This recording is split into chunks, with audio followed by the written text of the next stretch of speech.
സാധാരണയായി ബഹിരാകാശ പേടകങ്ങളും ഉപഗ്രഹങ്ങളുമെല്ലാം ലോഹനിർമ്മിതമാണെന്ന കാര്യം നമുക്കറിയാം. എന്നാൽ മരത്തടി കൊണ്ട് മാത്രം ഒരു ഉപഗ്രഹം നിർമ്മിച്ചാലോ? കേൾക്കുമ്പോൾ അങ്ങനെയൊന്ന് സാധ്യമാകുമോ എന്ന സംശയം ചിലരുടെയെങ്കിലും മനസ്സിൽ തോന്നിക്കാണും. എന്നാൽ അത്തരത്തിൽ മരത്തടി കൊണ്ട് മാത്രം നിർമ്മിച്ച ഒരു ഉപഗ്രഹത്തിന്റെ വിക്ഷേപണം കഴിഞ്ഞ ദിവസം നടന്നു. ലിഗ്നോസാറ്റ് എന്ന് പേരിട്ടിരിക്കുന്ന ഈ ഉപഗ്രഹം നിർമ്മിച്ചിരിക്കുന്നത് ജപ്പാനിലെ കോട്ടോ സർവകലാശാലയും സുമിടോമോ ഫോറസ്ട്രി എന്ന കമ്പനിയും ചേർന്നാണ്. 6 മാസമാണ് ഇതിന്റെ പ്രവർത്തന കാലയളവ്.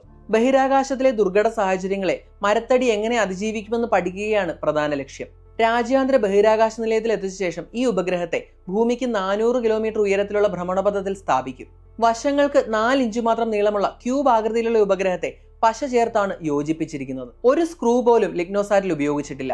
ജപ്പാനിലെ ഹിനോക്കി എന്ന മരത്തിന്റെ തടി ഉപയോഗിച്ചാണ് ഈ ഉപഗ്രഹം നിർമ്മിച്ചിരിക്കുന്നത്. ഈ ദൗത്യം വിജയിച്ചാൽ ലോഹനിർമ്മിതമായ ബഹിരാകാശ പേടകങ്ങളുടെയും ഉപഗ്രഹങ്ങളുടെയും അവശിഷ്ടങ്ങൾ നശിക്കാതെ സമുദ്രത്തിലും ഭൂമിയിലും കിടക്കുന്ന സാഹചര്യം ഒഴിവാക്കാൻ കഴിയുമെന്നാണ് ഗവേഷകർ കരുതുന്നത്.